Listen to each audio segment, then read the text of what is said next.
भोपाल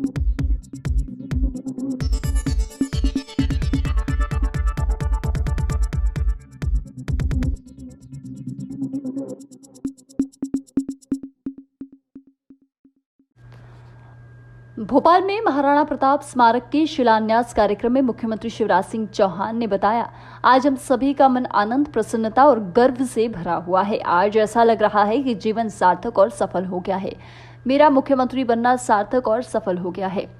हम सौभाग्यशाली है कि हम इस पल के साक्षी बन रहे हैं। महाराणा प्रताप अद्भुत वीर थे। महाराणा प्रताप का नाम लेते ही रोम रोम पुलकित हो जाता है। वो मेवाड़ के मुकुट मणि नहीं, वो तो भारत के मुकुट मणि है। वीरता, शौर्य, त्याग, पराक्रम, दृढ़ संकल्प और प्रण के लिए अमर है। महाराणा प्रताप जब तक सूरज चांद सचमुच में रहेगा, तब तक महाराणा प्रताप जी का नाम अमर अमर रहेगा।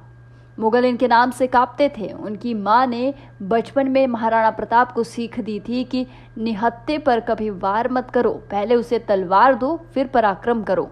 वो 72 किलो का कवच, 80 किलो का भाला और 2 तलवार लेकर रण में उतरते थे। महाराणा प्रताप थे जिन्होंने छापा मार युद्ध शुरू किया था। उन्होंने कहा था कि घास फूस खा लूंगा, लेकिन मेवाड़ की स्वाधीनता से समझौता नहीं करूंगा। 1579 में पूरा मेवाड़ वापस ले लिया। 1597 में महाराणा चोटिल हुए और अंतिम सांस ली थी।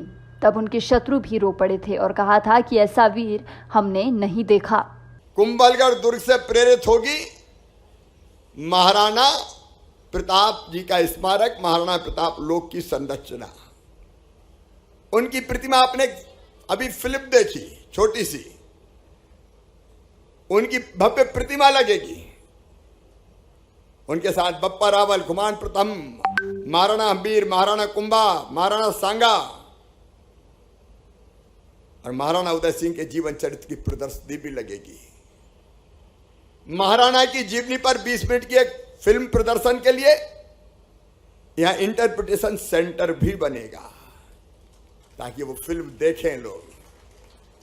मेवाड़ एवं राणा प्रताप जी के जीवन की घटनाओं और कलाकृतियों को प्रदर्शित करने के लिए गैलरी बनेगी।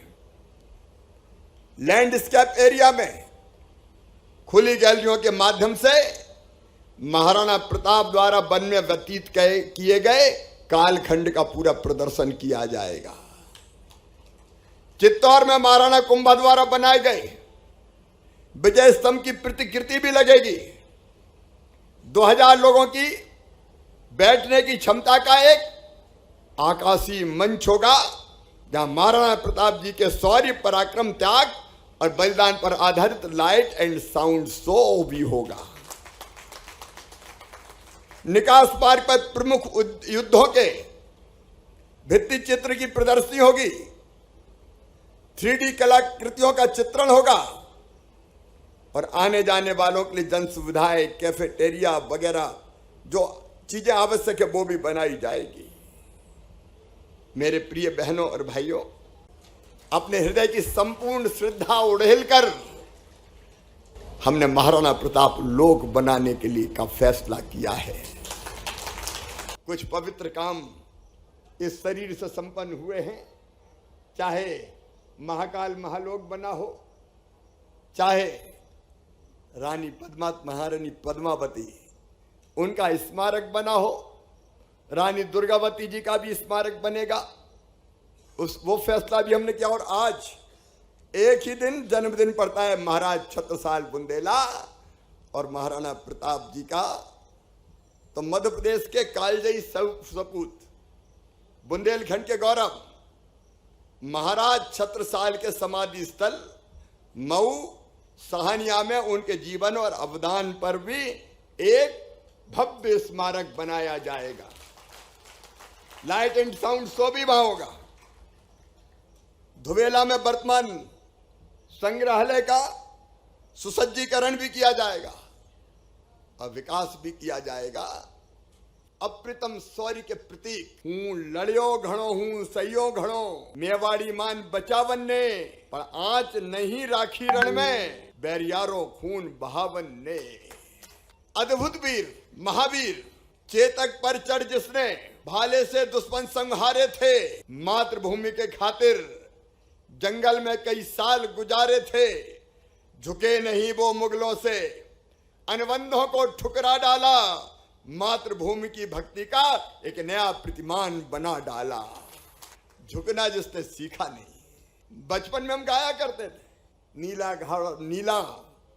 घोड़ा रो असवार, मारो मेवाड़ी सरदार, राणा चल तो ही जाजू रे। वो राणा प्रताप, महाराणा प्रताप, जिनका नाम लेते ही रोम रोम पुलकित हो जाता है। हल्दी घाटी जैसा कोई युद्ध हुआ होगा, 30,000 की सेना का मुकाबला 3,000 से। मुगल उनके नाम से कांपते थे। अकबर की सेना को घुटनों पे ला दिया था और उनकी मां ने उनको बचपन से शिक्षा दी थी कि बेटा कभी निहत्ते शत्रु पर वार मत करो, अगर निहत्ता हो तो पहले तलवार दो फिर ललकारो। और यही वजह थी कि महाराणा प्रताप 72 किलोग्राम का कवच पहनते थे। अपना तो वजन ही 72 किलो नहीं है। 72 किलो का कवच और 80 किलो का भाला और 2-2 तलवारें लेके उतरते थे रण में, 2-2 तलवारें। और 2 तलवार इसलिए कि अगर शत्रु निहत्ता हो जाए तो एक तलवार फिर उसके हाथ में थमा दी जाए। ऐसे वीर कहीं, महावीर कहीं देखे? और उनकी सेना, भील सरदार पुंजा, आलामन, ग्वालियर के रामसाद तबर, उनके पुत्र हाकिम खान सूर, भामा शाह, उनके लिए प्राणों को दांव पर लगा के लड़े। और महाराणा प्रताप थे जिन्होंने फिर छापामार युद्ध भी शुरू किया और लोक नायक बन गए। उन्होंने कहा था घास फूस की रोटी खा लूंगा लेकिन मेवाड़ की स्वाधीनता से समझौता नहीं करूंगा। न्यूज़ 11 के लिए भोपाल से संवाददाता सऊद सिद्दीकी की रिपोर्ट।